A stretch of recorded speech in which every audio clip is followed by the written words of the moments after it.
Өткеннің келер күнге жетеріне, ешкімнің кетпесін деп жетегінде, ауызба айтқан әрбір қадір сөзім, қалсын деп мирас етем естеріңде. Қатталған көкейдегі сөздерімді, оқиға көзбен көрген кездерімді, орамды өлеңіммен әлпештеген, хабардар ету мақсат өздеріңді. Жаманның сөзі әркез жырақ қалар, жақсының әр айтқаны мирас болар. Жыршыңыз жеткізердей жырламаса, естіген құлақтан да ұят болар. Жырында жыраулардың жатыр бәрі, бұрында айтқан тәмсіл нақылдары. Борышкер болмау үшін сол жыраулар жалғайды ертеңімен бұл күндәлі.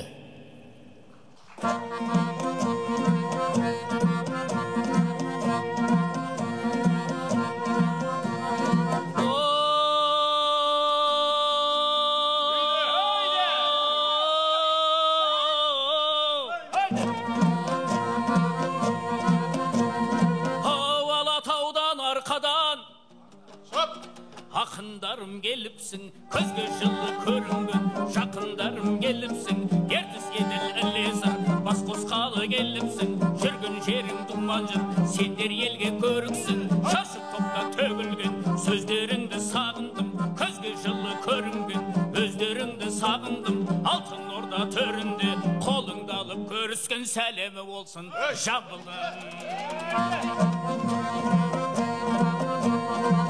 Жата алмадым тыншығып, сендері келдай дегенде, бір отырдым бір шығып, елең қағып өлеңгі, мұндайды бір жарыста, кім бұзбайды намысқа, көтермеші боп келдім, ақындарым ғарышта, ұлы жиын үстінде, сөз сарапқа салынар, ой тарапқа шалынар, кекең деген торыңның ізі қайдан табылар. Ай жүйрік болар май, шашып төске сермемей, қыран-қыран болар ма, тас қияға өрлемей, жорға болар ма, төрт аяғы тайпалмай, батыр болар ма, арқа қызып ән салмай, ақын болар ма, арқа қызып ән салмай, жиылып келген қалайық, сөзіне тынып тамсанбай, ақындар көз салыңдар, қиуаны шалыңдар, қиқу салып талайдан келе жатқан сарым бар, ұзын жолда біз өткен жастарға көп тәлім бар. Ай сүйінбай менен қатаған, қар өлеңді матаған, атын жаттап балалар, әлегіңді атаған, құл-құлман бет құлыншақ, майкөт сарбас қуандық, бұлдырайды тұлғықсап, шөже менен кемпірбай, өлің сөздің жұртындай, біз солардың өрені, көк дауылдай боратып сөз бастаңдар келелі. Ай жырға лайық ерің бар, ерге лайық елің бар, көкорайлы белің бар, айдың шалқар көлің бар, тау мен далаң сақтаған, қойны толған кенің бар, алтын күміс қорғасын, мұнай меміз көмір бар, осындай дәулет тұрғанда, немен неден кемің бар, осыларды жырлайтын ақындарым жөнің бар. Ай орынбай шашубай, сендер өзен басындай, ағыттыңдар өлеңді, жазғы тұрғы жасыңдай, нартай кенен нұрлы бек, майсар майкөт жақсыбай, бұлдың сөзді дүрілден, сөздеріңнің күшінен, жау жүрегі түршіксін, өлеңіңді естіген жұрт құмардан бір шықсын.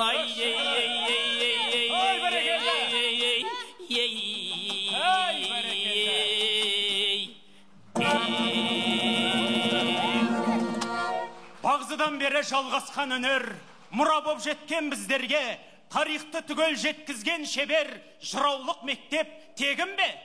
Жүректен тербеп топ жарған ерен, қисынын тапқан әп сәтте, ұшқыр ойға ие ақындық деген, тасқын боп құяр жырлекке.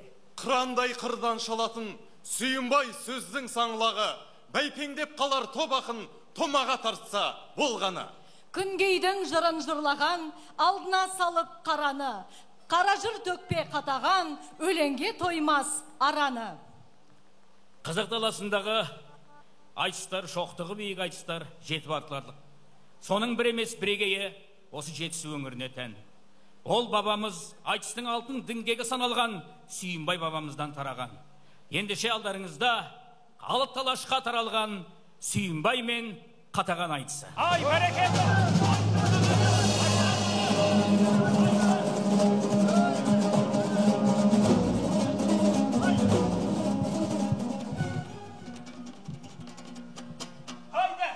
Қырғыз қазақ бас қосқан кезекті бір әдемі жиында Жетісудан бастап барған кезек төре бар, бөлтірік шешем бар.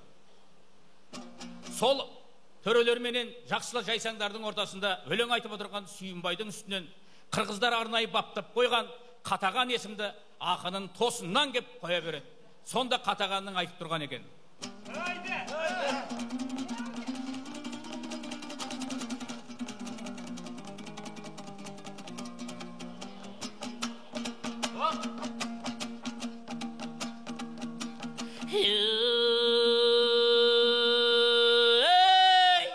Менің атым Қатаған, Қоңырбайтық асында 500 жылқым матаған.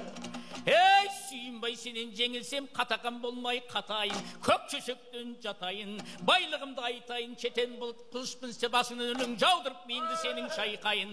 Билігің жоқ, қасақсың төлеңгілі, ой, байпағым.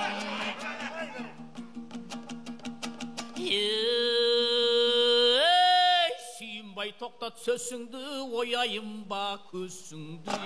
Мен тұрғанда ойлайсың, ақымын деп өсіңді. Түсетілмей шығашың, бір жөндеймін тесіңді. Сыртыңнан есіп жүрушем, келтірді Құдай кесіңді.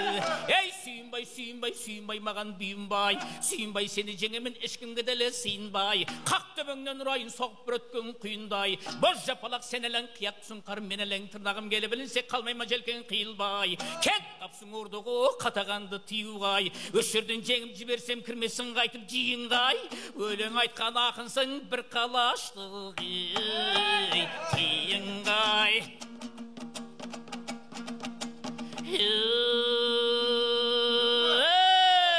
Әскер тартып барғамын, сөсімнің тапшы жалғамын. Өсімдік емес пе, қырғыз болып аттансам, қатардағы нарларың, қойныңдағы жарларың. Кенен сары төреңнің башында кесіп алғамын. Орыспайдай бегін иткеде сүйреп салғамын. Зат жаман ей қазақ, қаны кегіңді алғаның. Ені бір кегіңді алғанша, ішіңді әлі кетер, ой, арманым.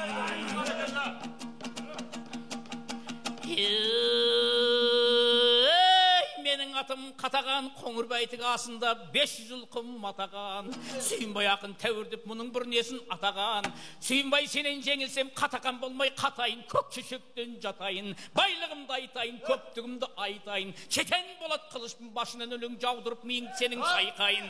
Билігің жоқ, қасақсың төлеңгілі, ой, байпағың.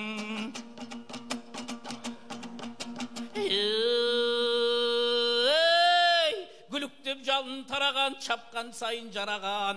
Орман сынды бегім бар, падышадан жиналған. Қай бегім бар, ей қазақ, орман қанға бағаған. Батыр Жантай деген бар, уысына қырғыз қараған. Ексек пен тоқсек бұғы дейтін қырғызбын, он-онды шығады жұлдызым.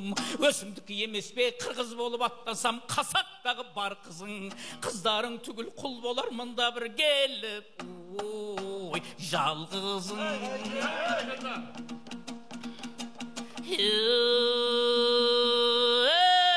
Келе сала бер дейсің орман сынды бегіме. Ұмтылсаңшы өсіңнің жем жейтұғын теңге. Bir қамысың келмейді қырғызда кеткен кегіңе. Қаңғырып өскен қасақсың сандалмай жоғал жеріңе. Менен айтсаң Сүйінбай ақын әкеңнің кіргізермін қазулы тұрған.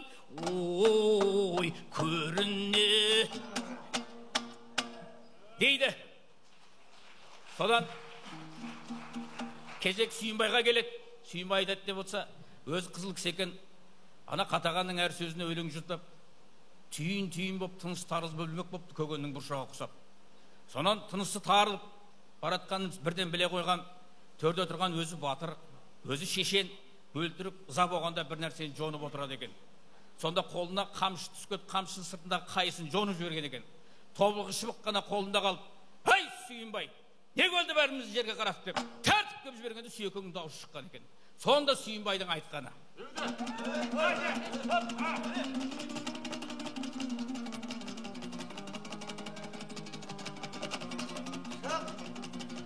Оу, қашырма төрім қаныңды.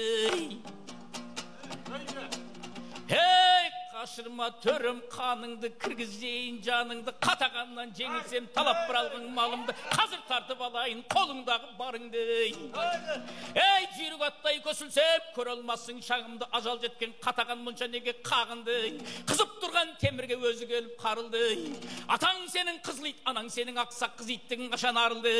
Ей, және бір сөзім, және де мастанып жүрген қырғызсың 5-6 біткен танағай, қырғызды барып 5 шауып келтірген аузын тобағай. Ей, шындықтан айтып сөйлей көтірік сөзің боламай.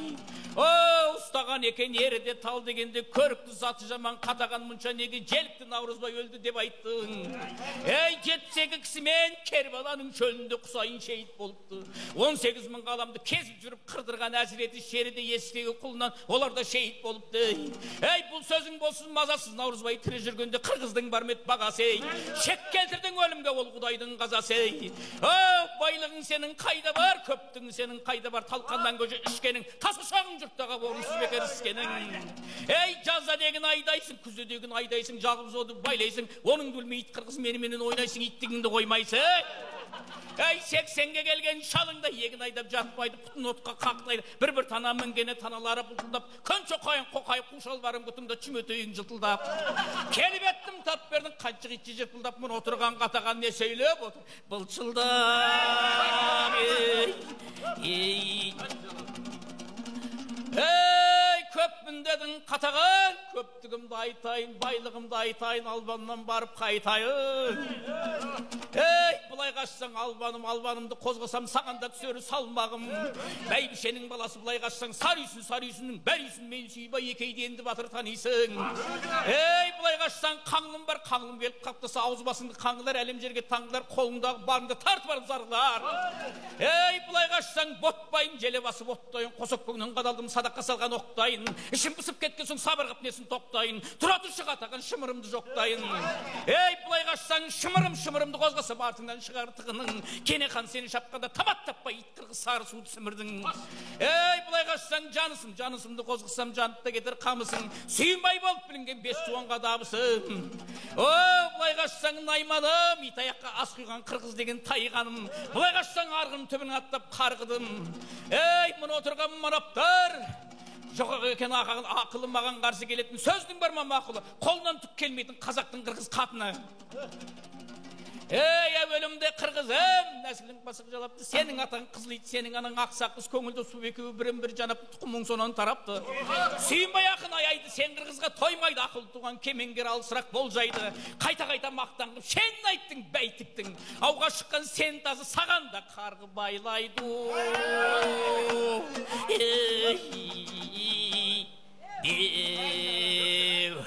Деген екен. Сонан қомызын алып, қатаған айта бергенде.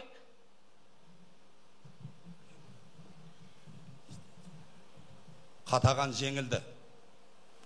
Қатаған көппін деп мақтанды. Аттың түгінде қазақтан қырғыз қашан көп болып еді. Бірақ қазақ алауыз ел. Әттең, сен осын айтпадың қатаған. Шарлаған дала әлемін, есітіп көкке әуенін, бірлігін айтып қазақтың, Сүйінбай жеңді, уай елім! Сүйінбай жеңді! Сүйінбай жеңді!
Қазақтың кезекті бір игі жақсылары бас қосқан үлкен айтысқа айналады. Сол айтыста Құлманбет 9 ақынды бетіне қаратпай жеңеді. Содан тағы ақындарың бар ма деп елден естіп жүрген Жамбылдай ақындарың бар, ол қайда деп елге тиісіп әуре сарсаң болады. Мына экранда сол көрсетілді. Сусындап дала жырына жығылған өлеңі ғына, өскелең ұрпақ мұрасы деп айтам ұлы Жамбылды. Ғасырдың ашыр дастанын, маржан сөз көрдік шашқанын, Жамбылдың сөзі киелі, бірліктен тартқан ас дәмін. Әлемнің ашып есігін, тербетіп өнер бесігін, ірілік айтсаң еліңе, Жамбылмен болсын шешімің.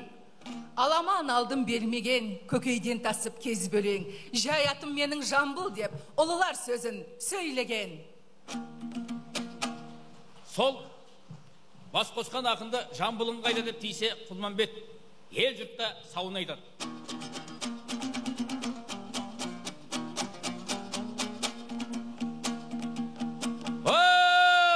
Біреуді Жамбыл деген ел мақтайды,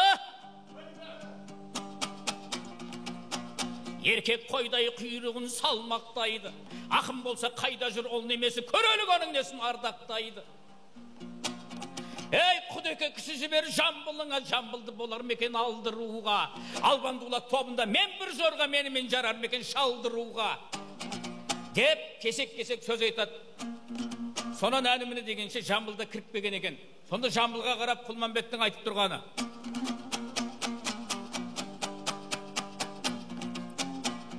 ой, болғанда мен ақсың қары, сен бір тау, сен әкеш айғайлағыш ауғау. Болмаса ат шыққан сүйінбайың, басқасын қоя қойғың жылы жау.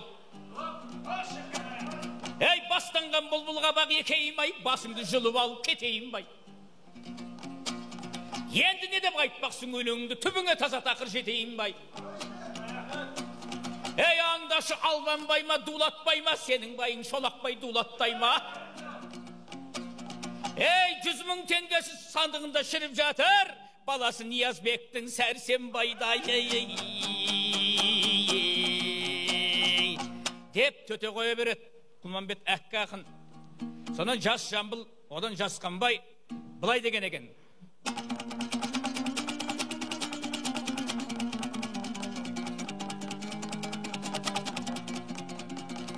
ей, Құлманбет, сен жақсы да мен жаман ба? Ақында сен жүйрікті мен шабан ба? Қара сайлап қосылсам бір бүйірден, ақырында кетерсің басаманға. Ей, жақсылық жамандықты тексереді, кім жүйрік, кім шабаны екшеледі. Елімнің ерлігімен мақтанамын, көрген дұшпан сырттан-ақ сескенеді. Жалғыз-ақ сен болмасаң таз Құлманбет, қай ақынға бұл Жамбыл дес береді. Айтасың әрбір сөзді анықтамай, алдартыңды сөйлейсің парықтамай. Айтатығың кісіңнің өзін айтқан, делбегезек кісідей шалықтамай. Ей,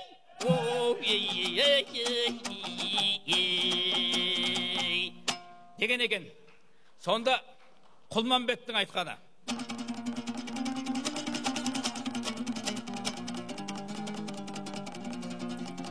ей, айтасың шапыраштым ерлігіңді, айландыра соқтырдым белдігімді. Сұраншы мен саурығың, жаудан өлген көзіме де ілмеймін ендігіңді. Ей, сұраншың сарттан өлген сайрамдағы, ерліктен тапқан олжа пайдаңдағы. Қамалға қан тартқан соң қарғып кетіп, шайқалмап бет Сарыбайдың саймандары. Деп тоқтайды. Сонда Жамбылдың жауабы: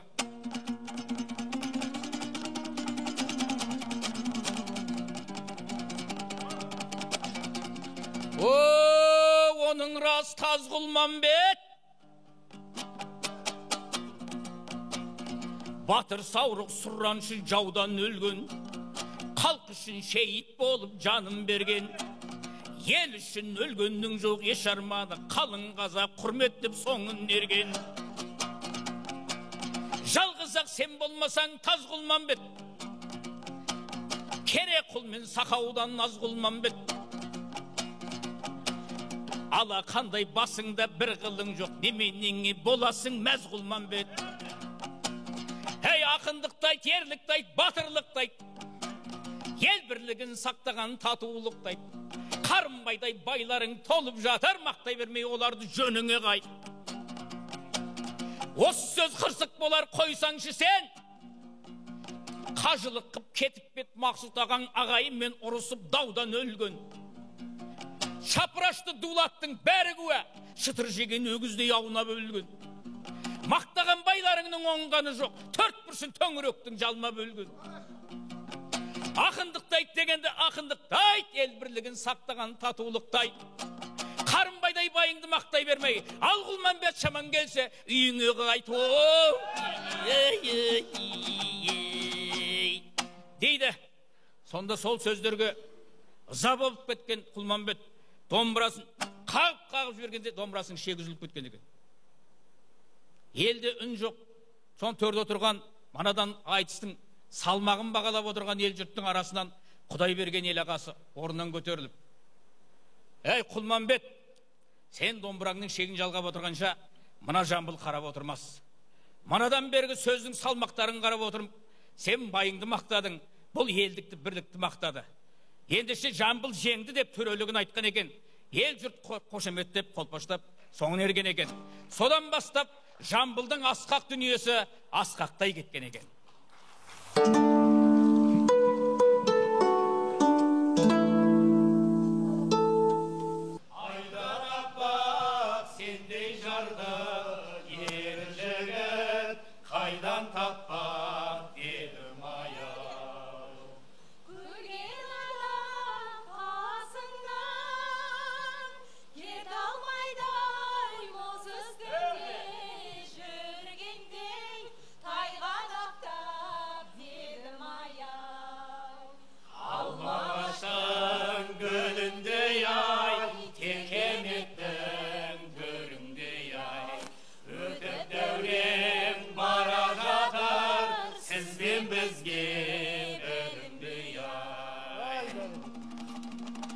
Қадірменді ағайын, айтыстың не бір түрі бар, не бір сыры бар.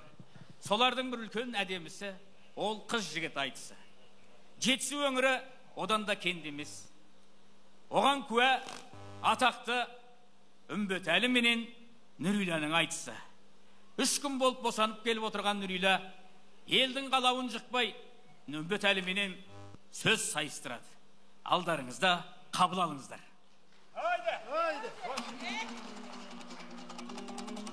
Сәлем бере келген Нүрилаға және де көп ақындарға мынау Үмбетәлінің бастаған екен.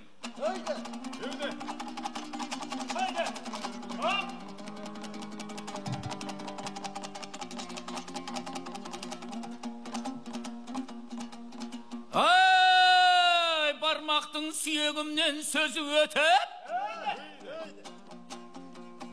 табаныма зырқырап бардау жетіп, жамбылдан басқа қынды көзін ілмей қоздырдау делебемді екпіндетіп, өрін жүйрік өлеңге үмбетедім, жүрген тұрған жеріме міндетедім.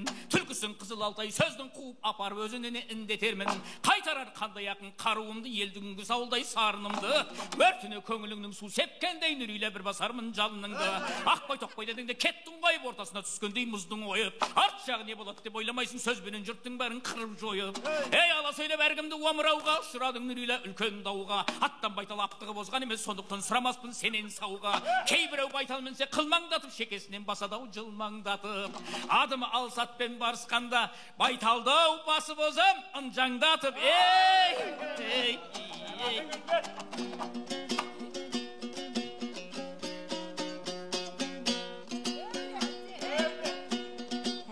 Үмбет, сенің өзің еркек бедің, білмейтін сөз нақылын тентек бедің. Қағысып айтысудың ебін білмей, аузыңа келген сөздау жентек дедің. Шіркін ай ақын десем әңгіметің, бұзасың әңгіменің дәмді жерін. Алдыңа сый табағын мен тартайын, болады сен сықылды әңгілерің. Адасып айтар сөзден албырттандың, албырттың мен талайын қаңғыртқанмын. Жем жеген екі мезгіл сәуріктей боп әулігіп айдалаға аңғырттандың. Емес пе айтысқан соң жарысқаным, көк байтал көрдің баттан қалысқанын. Айғайлап әйелмін деп айта келдім, осы ма білген сөзің данышпаным ай.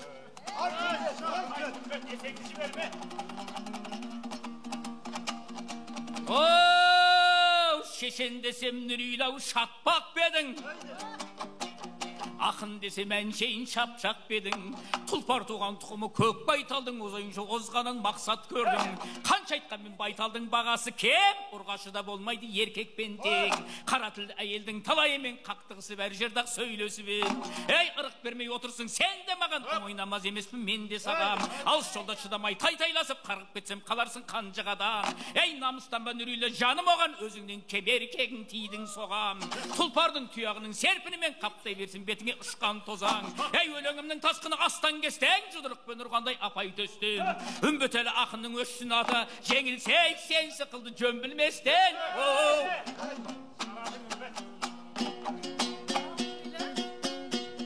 Әй, үмбет мінезің бар оңбай тұғын, ақылға сөз айтасың қонбай тұғын. Ләпсіңнен жеңілдің бе жазым болып, жеріңе кеп отырсың жондай тұғын. Дәл өзі сен емес пе кеңкелестің, болады сөз осындай жәрімместің. Бетіме мұның несін қылдың шіркеу, біреудің қарқаралы қыз емеспін.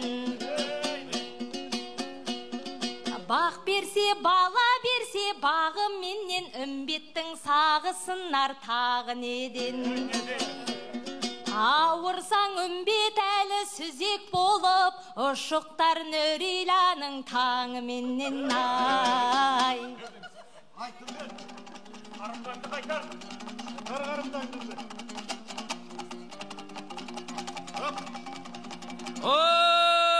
Атшақты сұңғақ бойлы түсің бөрте. Әркімге шолжаңдаған сөзің ерке. Сыртыңнан сыр білмеген сұлу дейді, бойыңа шақ болмаған ойың келте. Ей, сенімен сөйлесуге арсынамын, ойыңды бойыңменен шаршыладым. Өз бойыңа өз ойың жетпеген соң жамбасыңа сөз басып қамшыладым. Ей, ширатып бостығыңды пысықтаймын, өлеңнің өкпесімен ұшықтаймын. Ей, тілің шайпау шатпарақ, сөзің қатал, мыңғарал еркекке біткен сақал. Әйелдің анық бір сондығынан жарқыным, қарсы келсең әруе қатар. Ей, тәубе келтір тіліңнің жазасына, тие бермей үмбеттің мазасына. Өнігіде үлкенді сыйламасаң жолыға çok bardayın nazasına. Ey, şimay şatmak sözünді şatпақтама, пәк денесін біреудің сатпақтама. Söz аяғы біткенше албырттанып, ақылы кем адамдай асқақтама.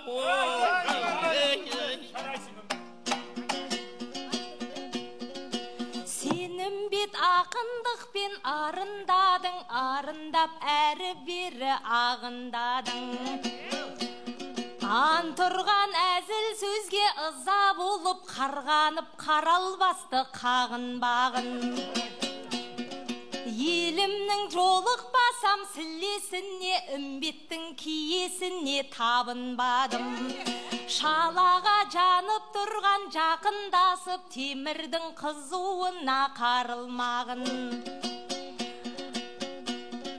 Салтымнан самғағанда адаспаймын, саналы сөзің болса таласпаймын.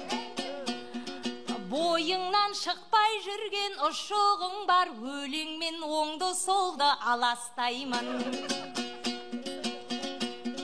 Бетіңде сақал мұрттан тұлдырда жоқ, қырғандай ұстара мен бұлдырда жоқ. Секілді кәрі кемпір киіп денген, қазақтың сендей көсе ұрғында жоқ. Жабысып саршаяндай елді мақтап, ән қосқан домбыраға дыңғыл-дыңғыл. Сыртымнан жеңемін деп желігесің, естібем өсегің дау сенің былтыр. Өлеңге мығым болсаң сығымдаймын, ер болсаң тыпырламай менен құтыл. Артықша менен сенің қай жерің бар, не жеңіп, не жеңіліп сөзден ұтылай. Жамбыл сөзім бастаса бастан айтар, түйіп түгел соңына тастап айтар. Бақ берсе маңдайына бас бармақтай, жүлдалар әрбір жерден жүйрік байтал. Байталдың бағы жанса бағасы зор, адасқанын үмбеттің байқады ол. Бүгінгі айтыстың кезегінен Нүрилаға беретін теңерім сол. Әуел бастан Жамбылдың ниет осы, соңынан ақын ерсе қуанады. Қара жорға деп саған ат қоямын, сөзімнің осы болсын Тиянаға.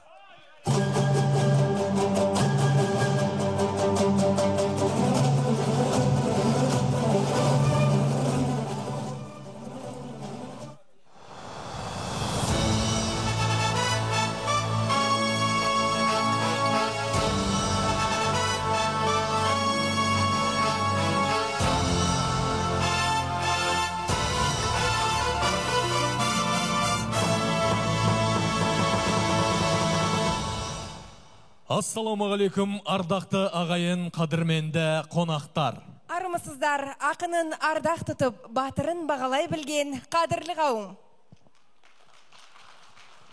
Өмірін өнермен жұптастырған дейтін жан, көкейім сыр қанатымен, серлік салдық құрып дода топта, жұртының жаралған ол батасынан. Жетісу жырларынан қанаттанып, өскен ол ел алдында талаптанып, ғасырдың ортасында кеп қалдым деп берілген бүгін концерт есеп анық.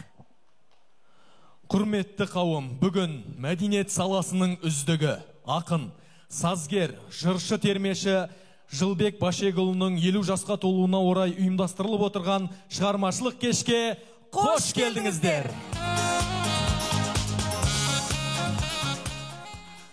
Жарасқан жырлары да, сырлары да, таласар талаптының кім бағына, елінің сүйіп тыңдап өрені боп, қосылған інжу жырлар жырларына. 50 жас деген барау ердің жасы, елімен бірге болса мәртебесі, өнерлі өнерпаздың бар бақыты, халқының қошеметі, ықыласы. Құрметті кеш қонақтары, бүгінгі кешіміздің құттықтау сөзі Жамбыл ауданының әкімі Нұрлан Ертасұлы Ертасқа беріледі.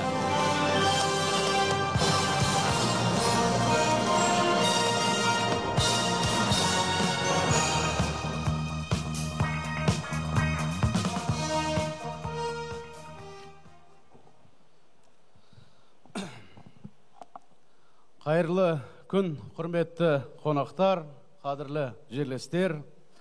Бақ қонып қызырдарыған киелі ақындар мен батырлар елі ежелден өнерпаздар мен талантты ұл-қыздарға бай мекен. Қасиетті Жетісу өлкесінде ұлы Сүйінбай мен Жамбылдың Үмбетәлінің жырымен сусындап өскен дара таланттар арасынан суырылып шыққан Жылбек Тоқтасыновтың өнерін аудан халқы жақсы біледі деп есептеймін. Жылбек Бәшегұлы халық дастандарын, ақындардың өлең толғауларын, термелерін жырлаушы, таратушы. Топтама жинақтарға өзінің де жырлары енген талапты ақын. Ел арасындағы көнекөз қариялардан естіген білген жазбаларын сұрыптап, Үмбеталы ақын музейінің қорын байытқан зерттеушілік қырын да айрықша атап өтуге болады. Сонау тәуелсіздік алған жылдардан бері халқымыздың рухани мәдени құндылықтарына өзіндік үлесін қосып келеді.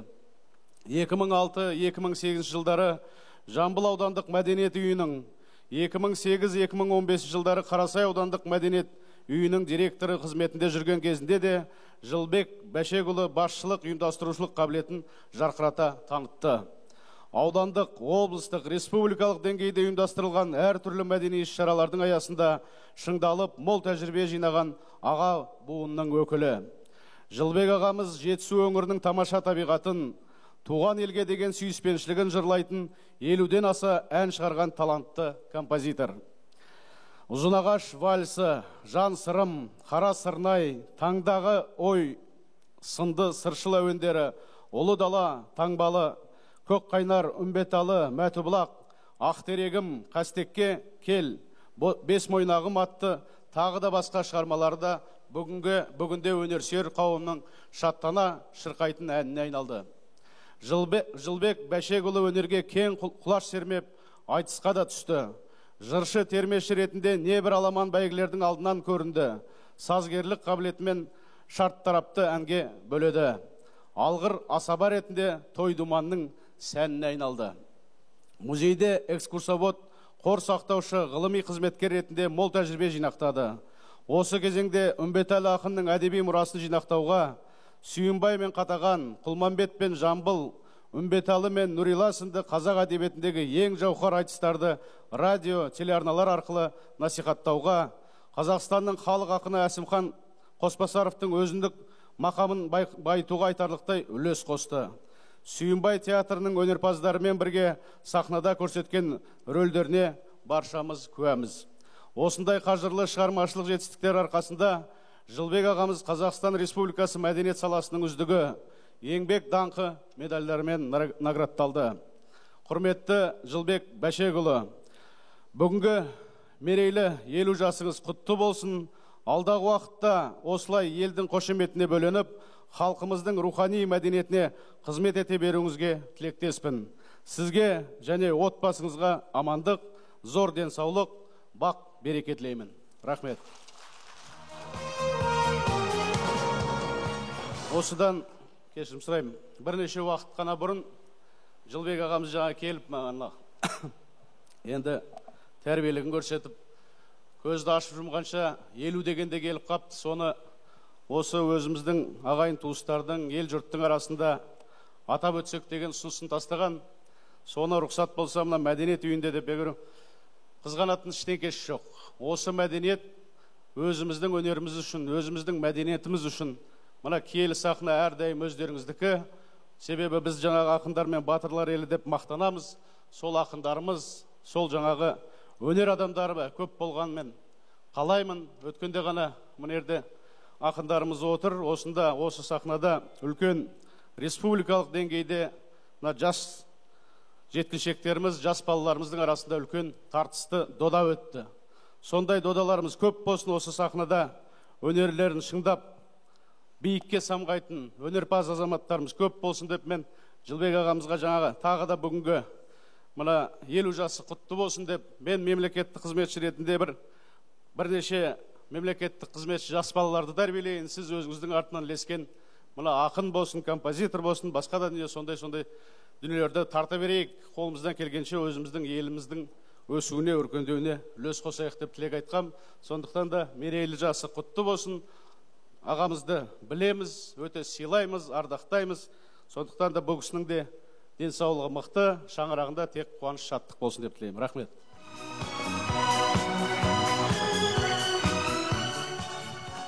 Енді осы отырған қауымның атынан, ел жұртының атынан, қазақтың дәстүріне сәйкес Жылбек ағамыздың иығына бір шапан жабуға рұқсат етіңіздер. Бәрекелді, қошеметтеріңіз ағайын.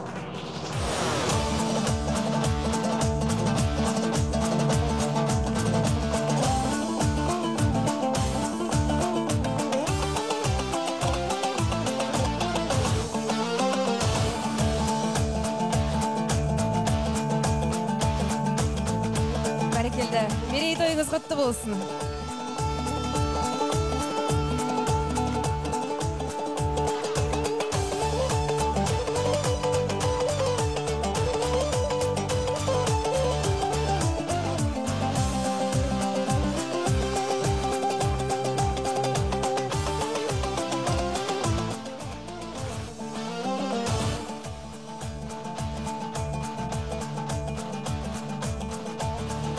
Құрметті қауым, енді кезекті Жылбек Бәшекұлының жан сырматты ән жинағының тұсаукесер рәсіміне берейік. Тұсаукесу құрметі Жамбыл ауданының әкімі Нұрлан Ертасұлы Ертасқа, Қазақстан Республикасының мәдениет қайраткері, Қазақстан журналистер одағы сыйлығының 2 мәрте иегері, Алматы облысының Талдықорған қаласының және Жамбыл ауданының құрметті азаматы, көптеген кітаптардың авторы Күмісжан Байжанға, Қазақстанның еңбек сіңірген қайраткері, құрмет орденінің егері, Алматы облысы және Жамбыл ауданының құрметті азаматы Надежда Андреевна Лушниковаға, Қазақстан Республикасының еңбек сіңірген қайраткері, халықаралық Алаш әдеби сыйлығының лауреаты Жұмабай Шаштайұлына. Және де ұлттық ат спорт федерациясына еңбегі сіңген ел ағасы құрмет орденінің егері Орынтай Қырғызбайұлы Әмірғалиевке беріледі.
Бәрекелді құрмет, қошемет көрсетіп отырайық ағайын.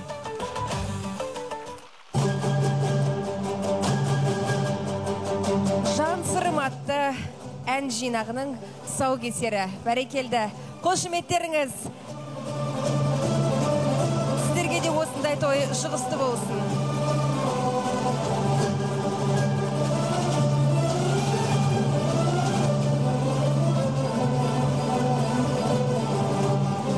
Бәрекелді, қаламыңыз ұштала берсін, құтты болсын.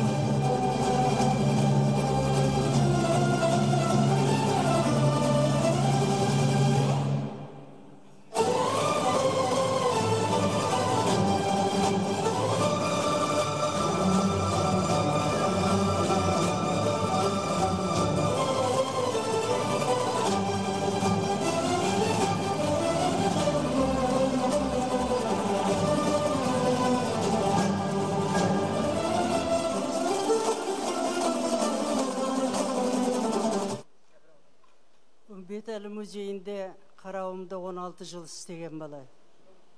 Жұма сайын емтихан алатынбыз, жаттатып бәрін. Сосын Жәкеңнің, Үмбекеңнің, Сүйекеңнің мақамдарын үйрететінбіз. Құдая тауба бүгінгі сіздерге, ел жұртына, ұстазы бізге берген ұлы сыйына мыңда бір рахмет, мыңда бір тәуба деймін. Сәлем ал халқым сөйлейін, шырағын жағып үміттің. Көңіліңді шайдай демдейін, салмағы түскен тірліктің. Шәкірттің мерей тойына келгенім жоқ құрдан құр. Жыр шашып сәлем береді, көпшілікке 81. Жетісудың жыр думан, жалғады салтын кәделі. Татытып өнер балынан той берді Жылбек әдемі. Өзегі айтыс терме жыр, ел жұртымның арманы, шетінен күйші, кіші жүз, мақамы ерек сырмаңы. Көңілден кетпей, көмейден, таусылмасын жыркені, жамбылдық алтын жылғаға баулыған едім жылкені. Соңымнан ерттім шәкіртті, жамбылдың жорым зізім басатын. Жиын болса, той болса, жырдан шашу шашатын. Домбыра тисе қолына көктемгі селдей тасатын. Аталар жүгін өңгеріп, асудан асу асатын. Ақырып жеткен ақынның аптығын жырмен басатын. Бабалар кешсін арқалы. Айраным барда месім жоқ. Ауданым Жамбыл шапанды. Өнерлі көшсіз сесім жоқ. Ақындарша баяғы қоңырқай ғана күй кешем, шөлдегенге нәр болып шүпірлеп толған жыр кесем. Аллахтан жауған нөпір сөз, қонғанан соң тыным жоқ, сөз мал емес айдайтын, байтығын түрім жоқ. Болмаса каникулда 30-40 баладан өсі Жылбекті дайындағандай дайындаушы едім. Алла сол шабысымыздан тандырмасын. Еш уақытта Жәкеңнің, Үмбекеңнің, Сүйекеңнің сөздері алмастай жарқырып жүре берсін әр уақытта. Сәлем бердім. Рахмет.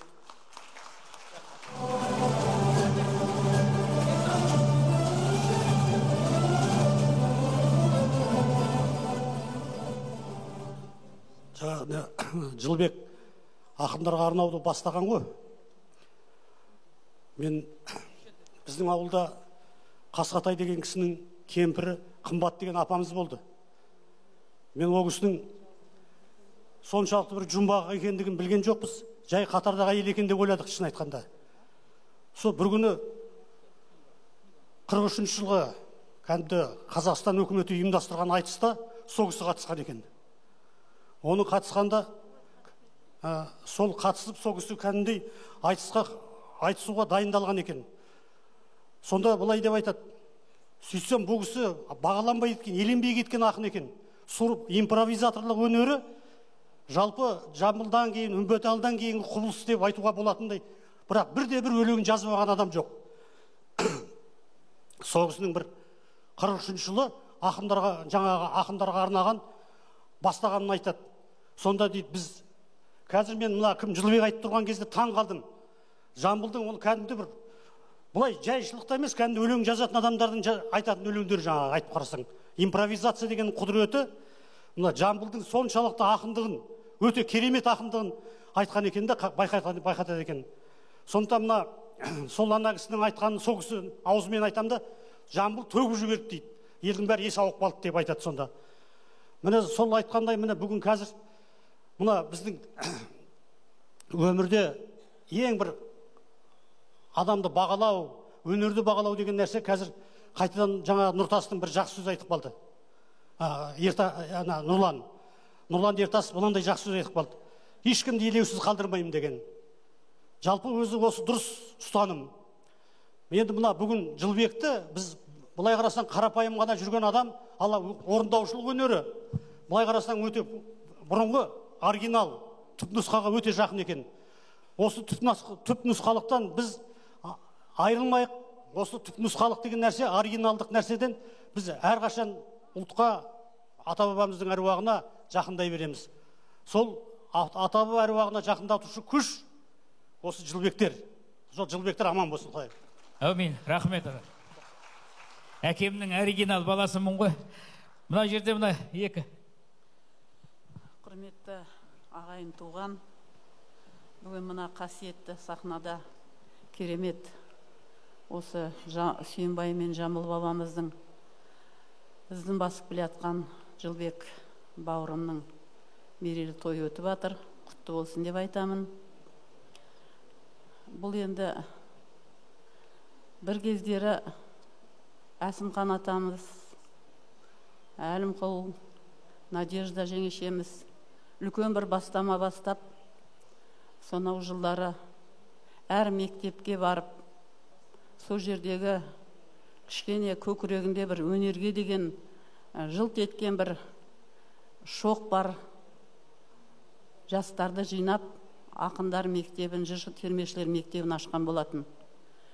Сол мектептің түлегі Жылкентай, біреуі Ақан Әбдуәлиев.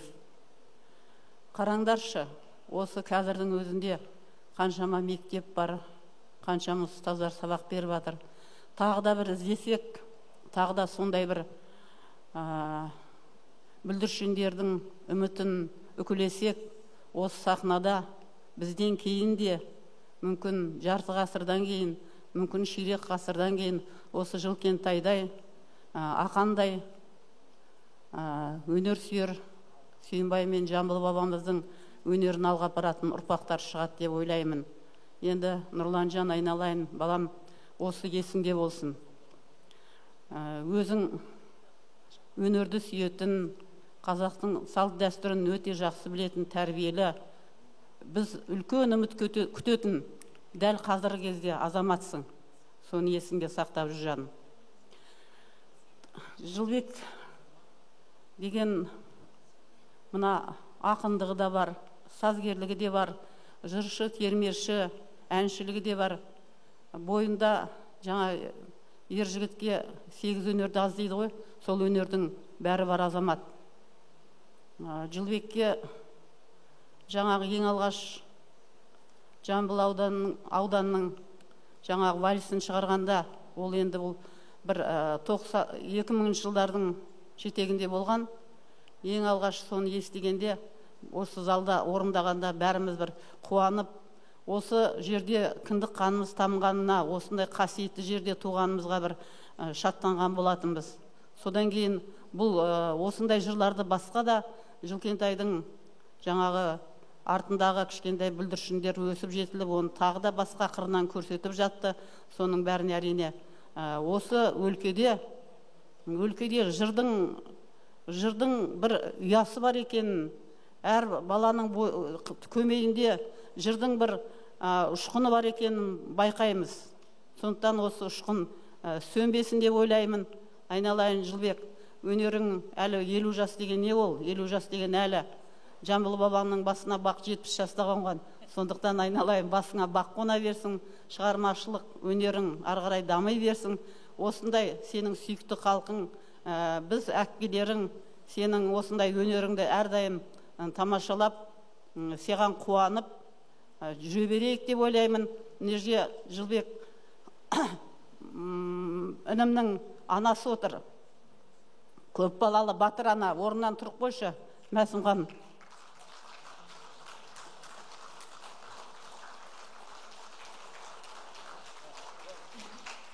Алтын құрсақты ана, сізге де мыңда бір рахмет, алдыңызда тағзым етеміз. Сіздің де немерелеріңіздің, шөберелердің арасынан осындай Жылбектей өнер сүйетін, біздің қазақтың атын шығаратын ұрпақтар шыға берсін деймін. Баршаңызға рахмет. Келесі кездескенше аман сау болып жүре беріңіздер. Рахмет әпке, рахмет. Мына жерде екі үлкен ветеран әпкеміз ғой енді. Осы кісілерге бір шапан жауып жіберейік деген ғой. Мына үйіндегі келіндеріңіз білмеймін ғой әйтеуір. Шапан жауыпты, орысқа орыстікін, қазаққа қазақтікін жауып дейді. Құтты болсын. Жақсылық болсын.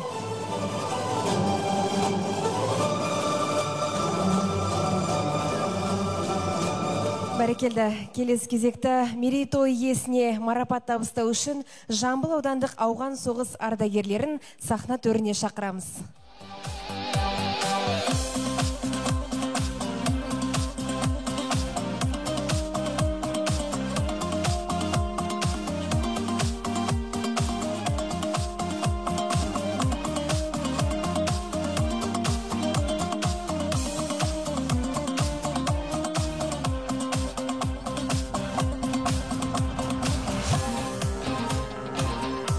Көпшілік, міне өзіміздің ауданымызда мынандай керемет бір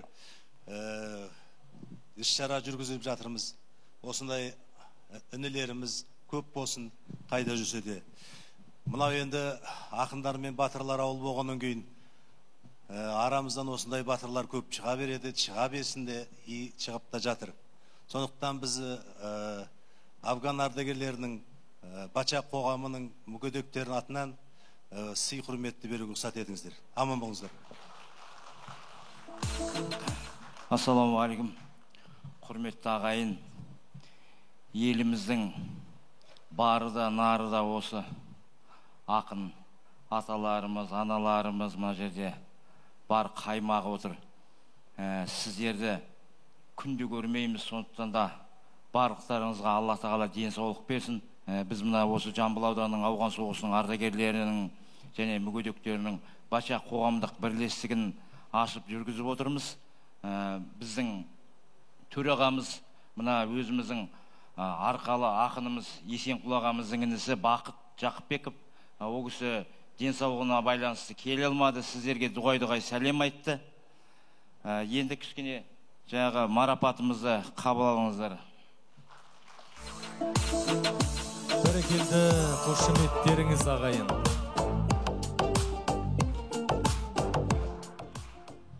Қарулы күштердің ардагерлері орталық кеңес президиумының шешіміне сәйкес Тоқтасынов Жылбек Бәшекұлы отан патриоты медалімен марапатталады.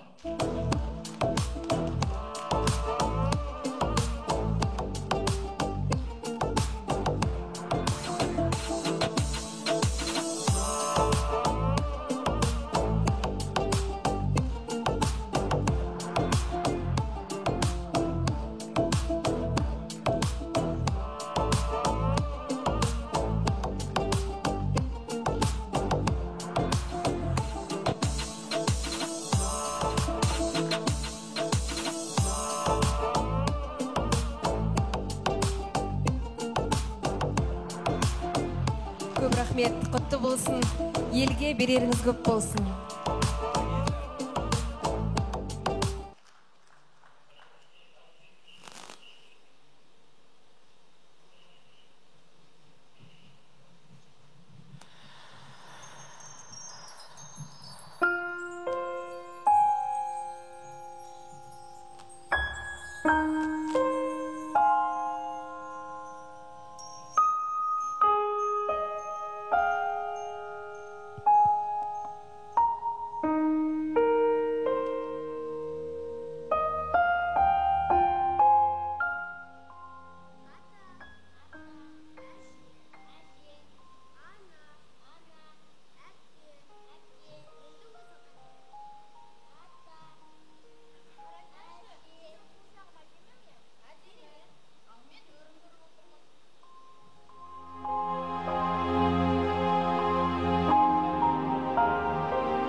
Ескірген үй, мұжырайып тұр әлі, қарт адамдай шығар шықпас боп жаны. Бір әулиет өсті мұнда ер жетіп, қазір тұрмайды сол ұрпақтың бір талы. Бәрі кетті, аяқ жүріп көз көреді, өмір өтті өзекпенен дөңгелеп, бойларда биік болды мұны үйден, дәу боларын бұрын олар сезген бет. Ойнап өскен алаңқайын ұмытып, баптағанын өрмен ылдый шымарғып, елмелі жетеуі де ер жетті, мұжырайған осы үйді қызық. Бір бөлмеде жататын ет қатарда, өйткені жоқ басқа бөлме жатарға. Үлкен көрпе тасталатын үстіге, саған, маған делінбейтін оғанда.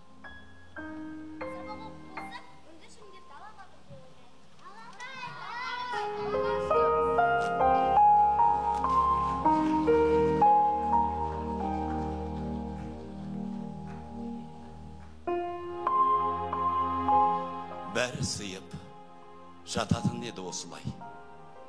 Не болып кетті? Қазір өзі отобай. Бір бөлмеде, бір көрпеге сыйғандар, бір-бір үйде бөлек жатыр сый алмай. Айтасың ау, анығында осылай, бастарда сиреп кетті ау қосылмай. Әшейін жай ағаны боп жолығып, кезікпейді арнайы іздеп шақырмай.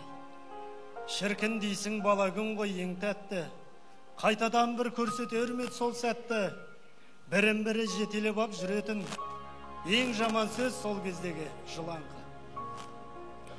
Анам берген көмбедегі ыстық нан, қалай кетеді оның дәмі аузыңнан? Қоқыма бір жерге түссе теріп жеп, ешкім содан болған емес ауырған. Тамырыңды, ауылыңды ұмытпа, осы үй сені өсірді ғой туыпта. Тәубеліктің ескерткіші сияқты, сондықтан да жатпа оны құлыпқа.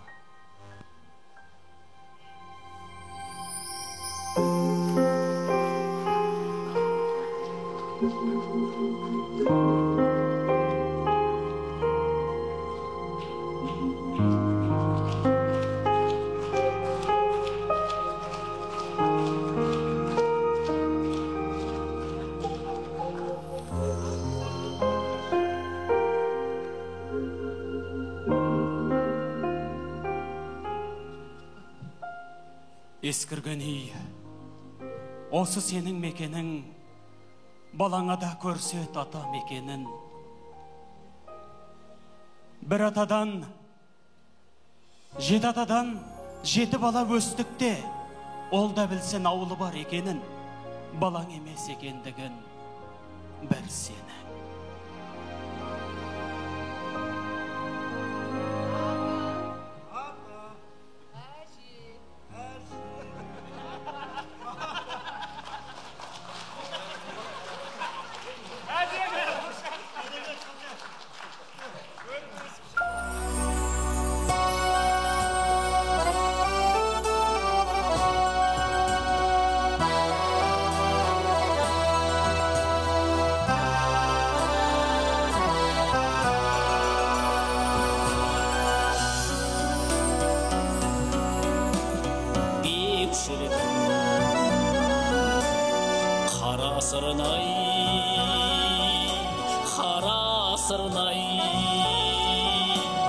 Саңқылдап сарала қаз қолатындай, қанаты сырнайыңның созылғанда, ғарышқа мен әкетіп қалатындай,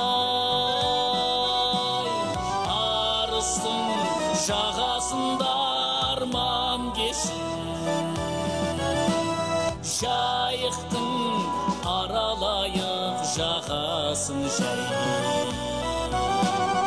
Арыстың жағасында арман кешіп, жайықтың аралайық жағасын жай.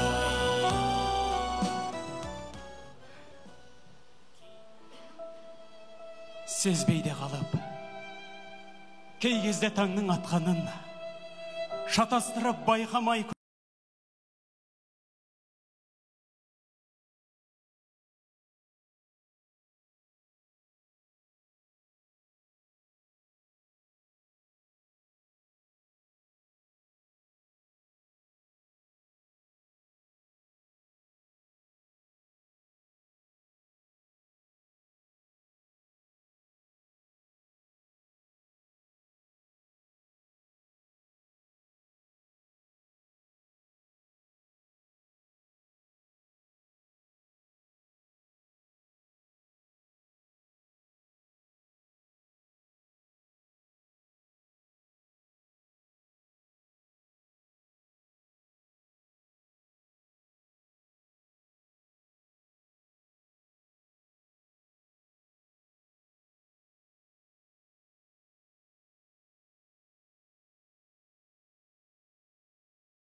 таусылғам жоқ, халім бар шыдап тұрар. Үмітімде сөнген жоқ, күресермін, жандар барда мендегі жырға құмар.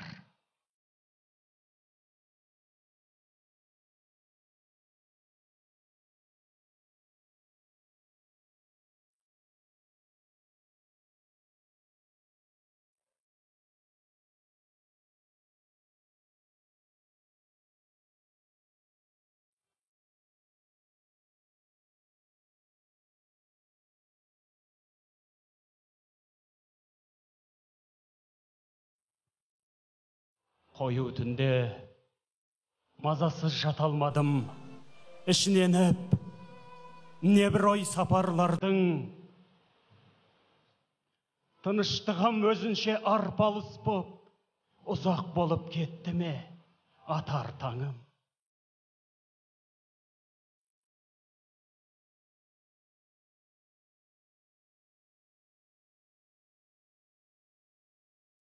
Санам басқа мекеннің елшісіндей, біреулермен бірге жүр, өгейсінбей.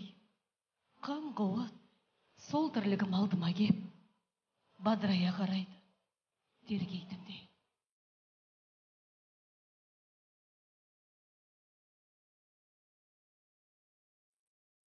Тергемейлі, менің де айтарым бар. Ұстап кетсе тоқтамас сайтаным бар. Жастығымда пәк болған көңілімді осы шаққа сұранам, қайтарыңдар.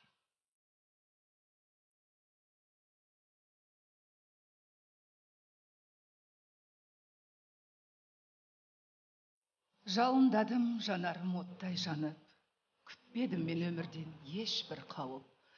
Бар өмірім осылай өтеді деп, шарладым-ау, шаршамай, шарладым-ау, тоқтамай. Тағат тау.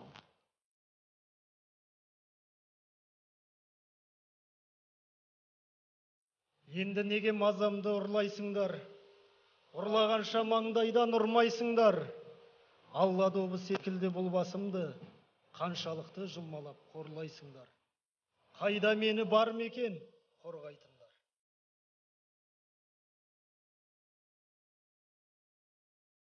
Өздігіммен күрескен боп қоямын. Қайда маған күресу жоқ қой әлім. Сонда дағы ішіме жия бермей, сыртқа шықса деймін-ау, сөз бояу.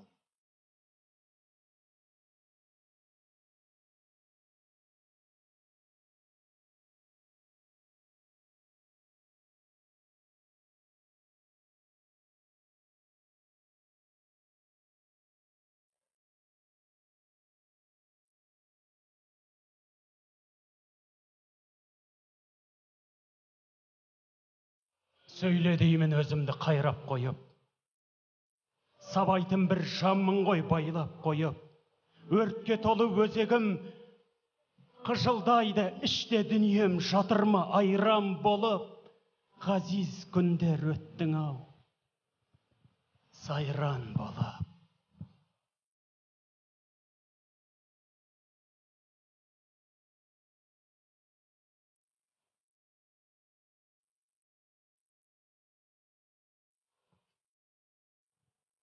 Театр бұл өнердің асқағы, өзге әлемнің алдыңдағы астары, оған ғашық ішкі ой мен сезімің, ойлатпаған өзге тірлік басқаны.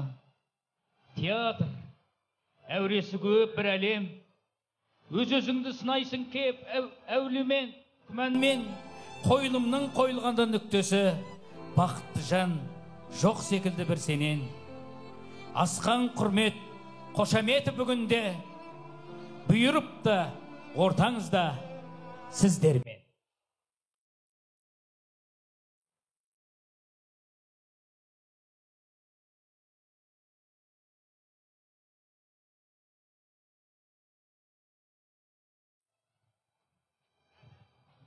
Бүгінгі кеш ниеті осындай мінекей бөлімдермен жалғасын тауып жатыр.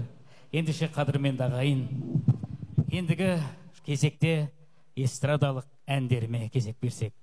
Алдарыңызда достарым әніменен Қадырбек Қабылбайұлы, қабыл алыңыздар. Ассаламағалейкум, өнер сүйер қауым. Жылбек аға, мерекелі берекелі ел жасыңыз құтты болсын. Досыңыз көп, дұшпаныңыз жоқ болсын. Достарым, әні қабыл алыңыздар.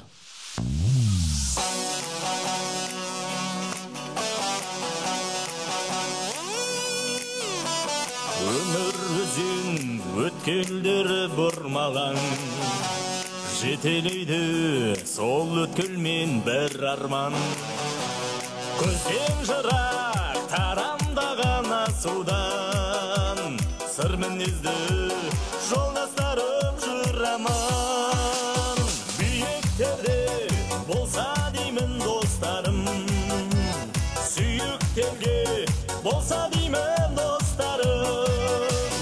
Жиып терген ара бір ой мақсатым, құшағыңа толса деймін достарым.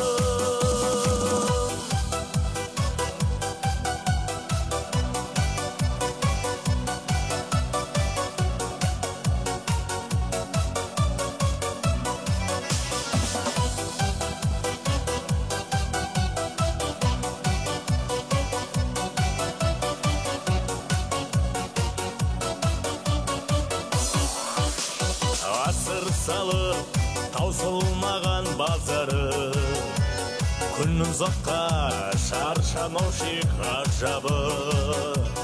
Осы күнде қайтарапта жүрсең де, жан достарың аман жүрсе болғаны.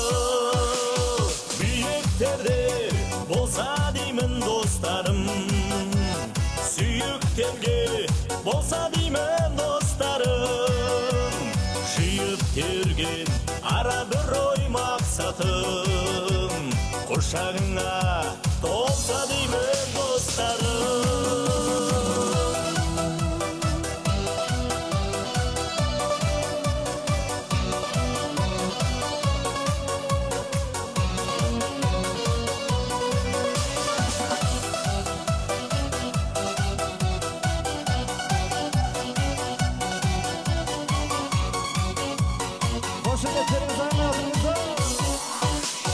Биіктерде болса деймін достарым, сүйіктерге болса деймін достарым.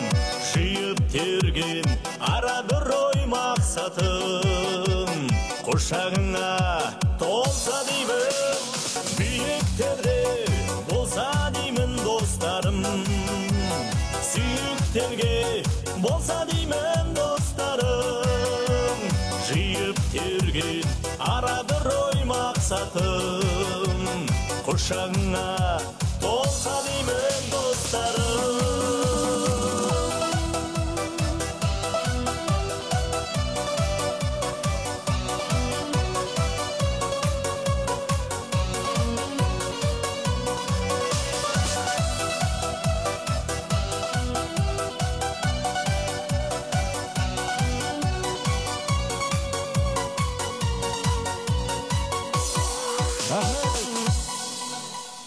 Қадырбек Қабылбай.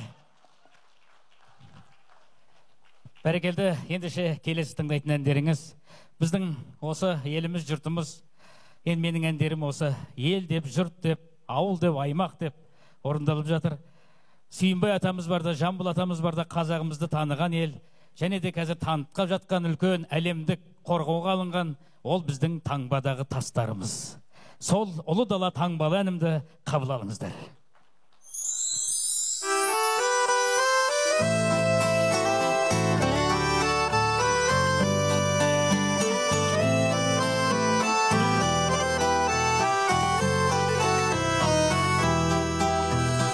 Көсілтіп тұлпар жалын тартып мінген, баһадүр бабам кешті қилы кезең. Жасындай жарқылдаған алмас қылыш, сыр шертіп тұратындай осы өлкемнен. Қопамен жартас еспе қаншенгелмен, таппассың мұндай өлке өзге төрден. Қордайдан бастау алған кең жазықта, жусаны желмен билеп ән тербеген. Ұлы дала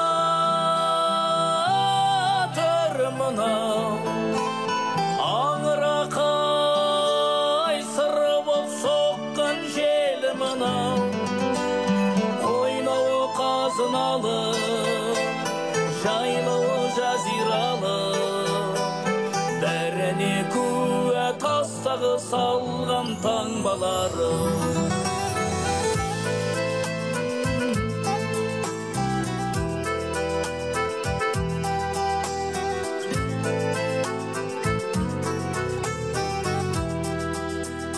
Малына шөбі шүйгін жайлы қыстау, көрген жан дейтін анық оны расау. Тасыда таңбаланған киел өлген, жайнай бер жазиралы қара бастау. Ұлы дала төр мынау, аңырақай сыры боп соққан жел мынау, ойнауы қазыналы, жайлауы жазиралы, бәріне куә тастағы салған таңбалары. Ойнауы қазыналы, жайлауы жазиралы, бәріне куә тастағы салған таңбалары.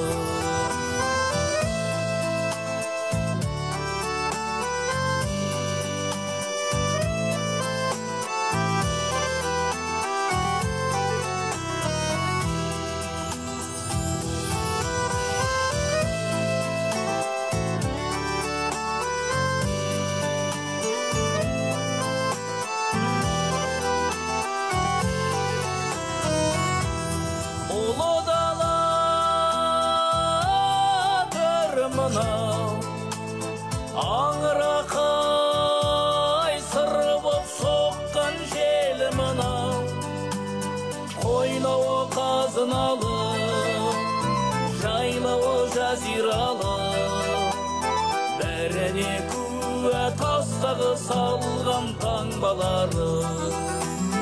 Қойнауы қазыналы, жайлауы жазиралы, бәріне куә тастағы салған таңбалары.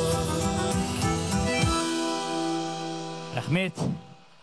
Келесінде айтқандеріңіз, енді ақындықты айттық, тасымызды айттық, енді батырлықтың шыңдалған өлкесі тау Кастекті айтайық. Қанаш Әбдіқапасұлының сөзіне жазылған Қастекке кел әнім. Қабыл алыңыздар.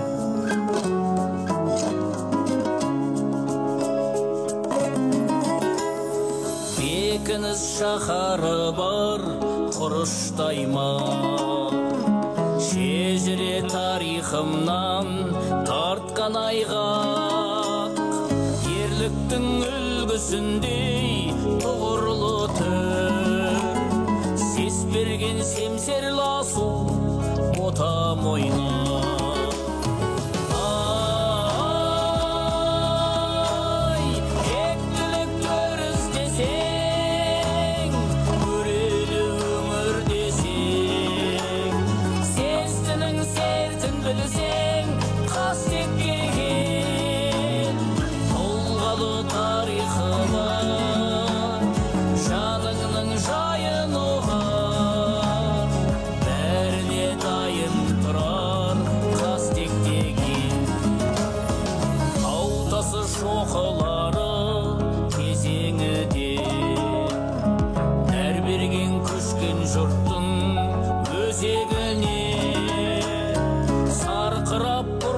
Шашып тас құлатқан, жетпейді ау Қастегімнің өзеніне.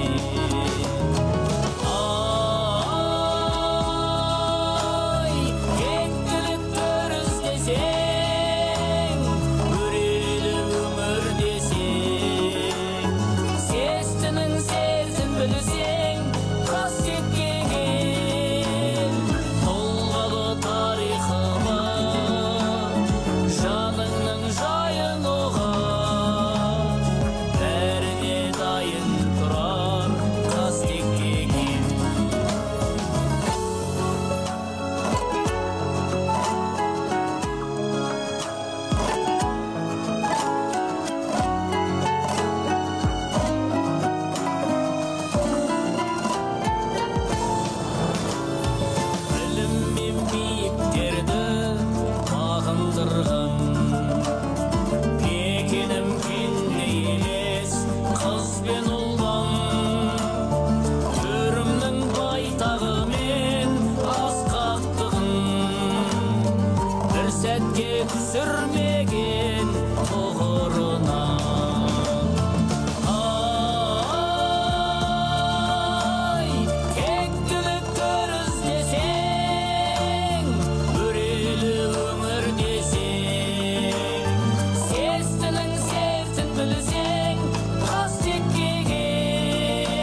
тыңдайтын әндеріңіз жаңа ғана осында Күмісжан әпкеміз айтып кетті, Ұзынағаш деп.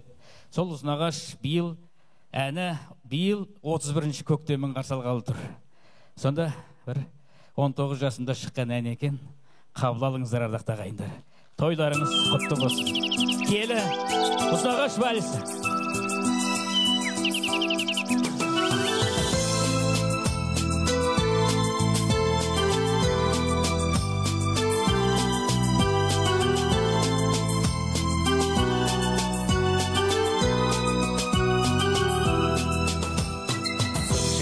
Қариясы толған аты, жастары самға бошы жол салатын, сүйінбай жамбыл үнді ақынымен әлемге жайды қазақ кең қанаты. Дей алман алыс жүрсең сағындырмас, жиге топырағына мауқыңды бас. Ақын мен батырларға мекен болған, киелі Қызырлауыл Ұзынағаш. Жұқпас шашасына жігіттердің, сұлудың бәр осында қыз біткеннің. Әр күні бір ғасырлық думанға тең, бір келіп аунап қунап кеткендердің. Жүрсең сағындырмас, жегіп топырағына мауқыңды бас. Ақын мен батырларға мекен болған, киелі Қызырлауыл Ұзынағаш. Құтты болсын Ұзынағаш кештеріңіз.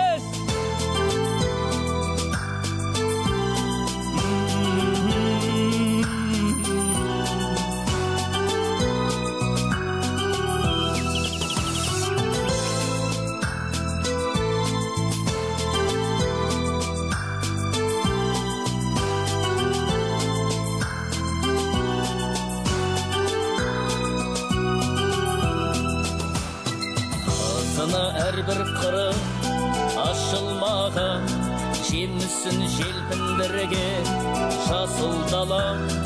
Айбынды жол барысын мұра қылған, айналдым әруағыңнан Қызыр баба. Дей алман алыс жүрсең сағындырмас, жиге топырағына мауқыңды бас. Ақын мен батырларға мекен болған, киелі Қызырлауыл Ұзынағаш. Дей алман алыс жүрсең сағындырмас, жиге топырағына мауқыңды бас. Ақын мен батырларға мекен болған, киелі Қызырлауыл Ұзынағаш. Қызырлауыл Ұзынағаш. Рахмет. Қадірменді ағайын, мынау жаңадан жыл келейін деп жатыр. Жаңа көктем айы, жаңбырмен қарарлас жаңбыр жауып жатыр. Бәрі жақсылықтың нышаны болсын, биыл молшылық болсын, сол егіншілік көп болсын, жақсы дүние болсын. Мына көктем дегенің, көктем бұл енді аналардың мерекесі, аналардың елі, аналардың айы. Сондықтан осы жерде аналарымыз отырған үлкен-үлкен. Сондықтан да осы барша аналарға арнап, өзім анама арнап, Анажан деген әнімді қыздарыммен бірге орындауға рұқсат етіңіздер.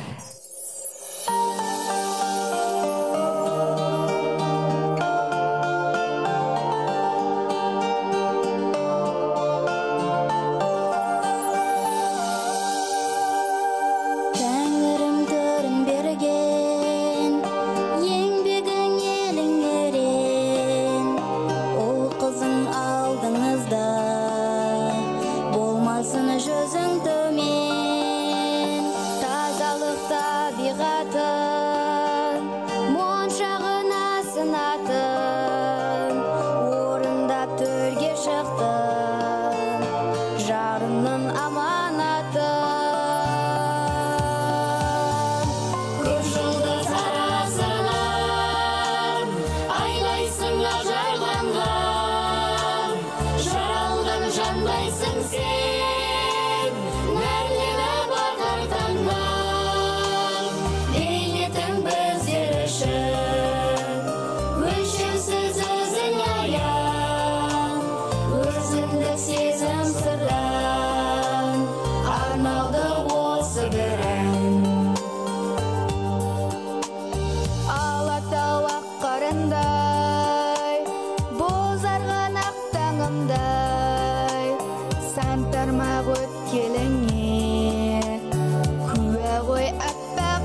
қашан еркелеп сен көк жұлдыз арасынан айлайсың ажарланған жаралған жандайсың сен нәрлі бағар таңнан бейнетің біздер үшін өлшеусіз өзің аян өзіндік сезім сырдан арналды осы бір ән. Аналары құтты болсын берекелеріңіз. Менде төртақ қыз екен деп ойлап қалмаңыздар. Тағы бір қызым кетіп баратыр, апасына орамал жауып қайтады.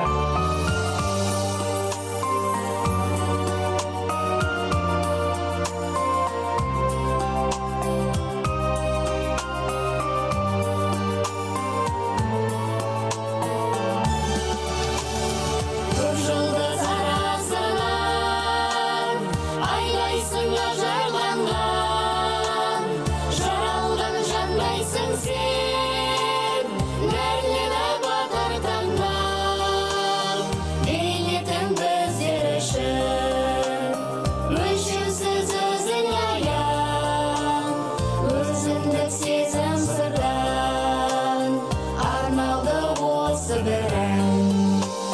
Бейнетің біздер үшін өлшеусіз өзің аян өзіндік сезім сырдан арналды осы бір ән.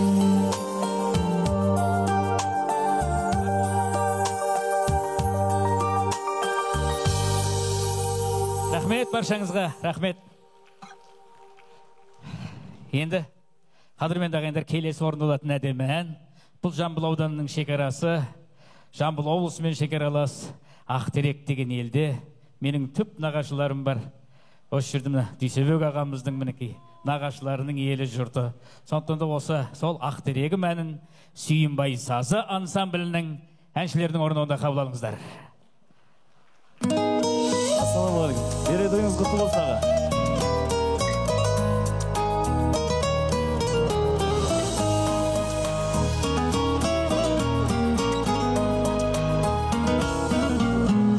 Ақтасты жел сажайлауым, астығау әрбір қойнауым, қоңыр төбенің төрінде бусанған бола қайнарым. Жамантым жатқан тарихым алталашатын танитын текшелі бошқыл жетенді киесі сенсің сайқырды. Ақтерегім қырларын самал сипаған өзіңнен ыстық сый табам. Шөліркеп өзегім массам деп кезеңін сағынып саған келемін. Шөліркеп өзегім массам деп кезеңін сағынып саған келемін. Балада ерке балажан табиғат берген саған сән күркіреп шатай Ақтерек бабамнан қалған қымбат мал. Әр тасы ерек өлкемнің еркелеп келер еркеңмін. Арқауы болған жырына естәулеттенен кененнің. Ақтерегім қырларын самал сипаған өзіңнен ыстық сый табам. Шөліркеп өзегім массам деп кезеңін сағынып саған келемін. Шөліркеп өзегім массам деп кезеңін сағынып саған келемін.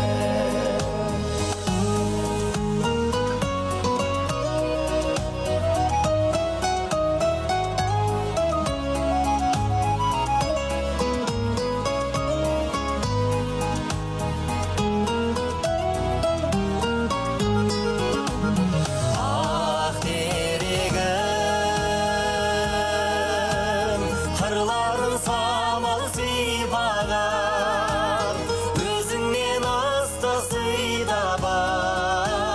Шөліркеп өзегім ассам деп кезеңін сағынып саған келемін. Шөліркеп өзегім ассам деп кезеңін сағынып саған келемін. Шөліркеп өзегім ассам деп кезеңін сағынып саған келемін. Шөліркеп өзегім ассам деп кезеңін сағынып саған келемін.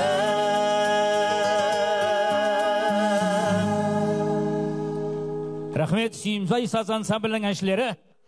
Келесі ортаға шақыратын әніміз Ермек Орынбасарұлының сөзіне жазылған, осы елдегі ел тұтқасын ұстап жүрген жігіттерге арналған жігіттік әніменен Сүйімбай саз ансамблінің әншілері, қабыл алыңыздар.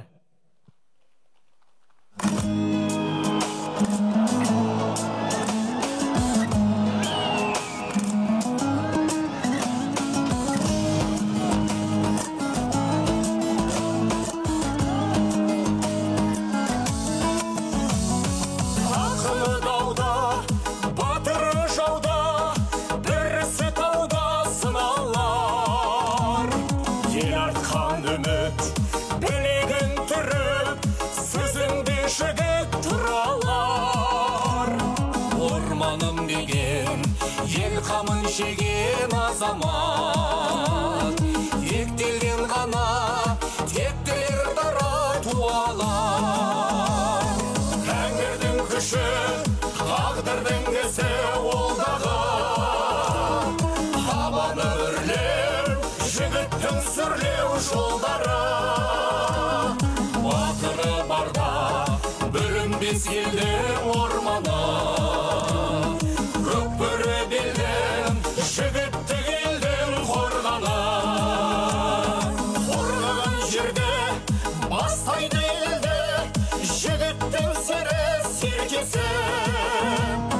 Қолдаса ұлыс, ол туса арыс, ұлтының тыныш өлкесі.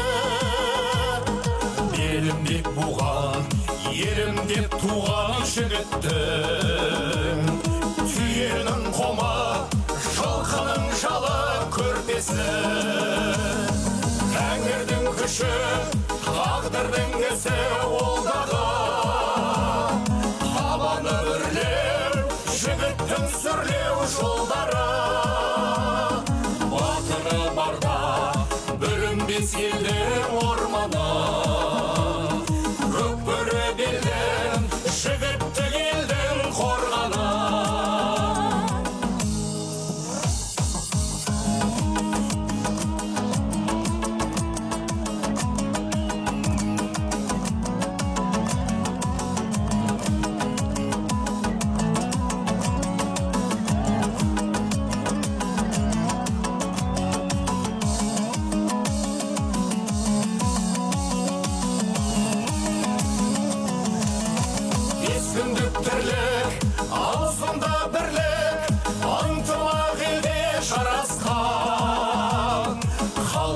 Жақын алашта атын, алыспен жақын санасқан, адалдық атын ардақтап мінген азамат. Ерлерді дана ел үшін ғана жаратқан. Тәңірдің күші, тағдырдың ісі олдағы, табаны үрлеу, жігіттің сүрлеу жолдары. Батыры барда бүлінбес елдің орманы, көкбөрі белден жігіттік елдің қорғаны. Тәңірдің күші, тағдырдың ісі олдағы, табаны үрлеу, жігіттің сүрлеу жолдары. Батыры барда бүлінбес елдің орманы, көкбөрі белден жігіттік елдің қорғаны. Бәрекелді. Рахмет. Қадірменді ағайын, Шағын концертімізде елдік туралы айтылды. Тасымыз туралы, таңбамыз туралы, ауылымыз, еліміз, жұртымыз туралы, бабаларымыз туралы жырладық. Енді бір өзімнің ішкі жан сырымды тыңдаңыздар. Жан сырым әніменен, осы қыздар менен жігіттер. Қабыл алыңыздар. Жан сырым бүгінгі кешке арнайы жазған ән.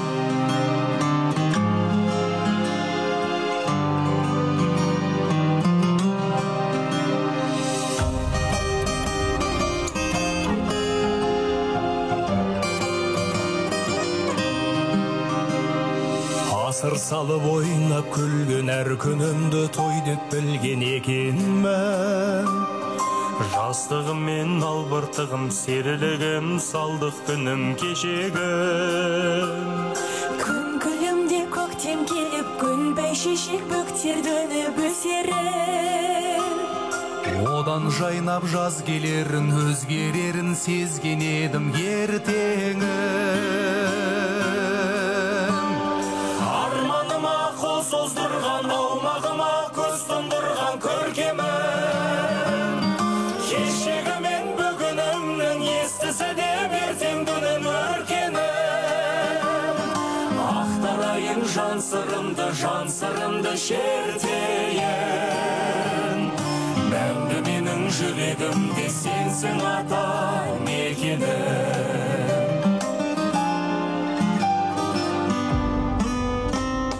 Көкте жұлдыз жамыраса, табиғатым жадыраса, күлсе күн. Аяласа, мәпелесе, үнем алға жетелесе, гүл сезім. Жарығым деп, жалыным деп, дара туған дарыным деп білселім. Әндегі саз жырдағын мен дағы елім құрбаныңмын бір сенім. Арманыма қол создырған, аумағыма көз тұндырған көркемім. Кешегі мен бүгінімнің естісі де ертең күнін өркенім. Ақтарайын жан сырымды шертейін. Мәңгі менің жүрегімде сенсің ата мекенім.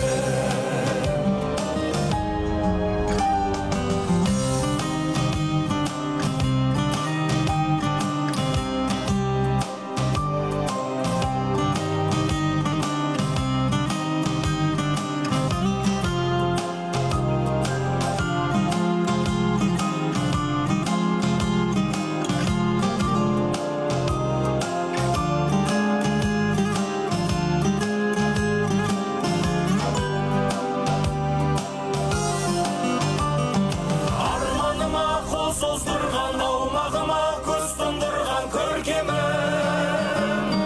Кешегі мен бүгінімнің естісі де ертең күнін өркенім. Ақтарайын жан сырымды шертейін. Мәңгі менің жүрегімде сенсің ата мекенім. Ақтарайын жан сырымды шертейін. Мәңгі менің жүрегімде сенсің ата мекенім. Рахмет. Айналайын ағайын, алтын уақыттарыңызды бөліп, осы бір кішкентай ғана қара домалақ баланың не өнері бар екен деп келіп, ниетімен бөліскен, ән мен жырға шомылған жақсы көңілдеріңіз әрқашанда әсте тойда болсын. Жақсылықта болсын, ардақты ағайындар. Тағы бір жақсы күнде кездескенше. Рахмет баршаңызға. Рахмет Сүйінбай саз ансамбліне, театрға.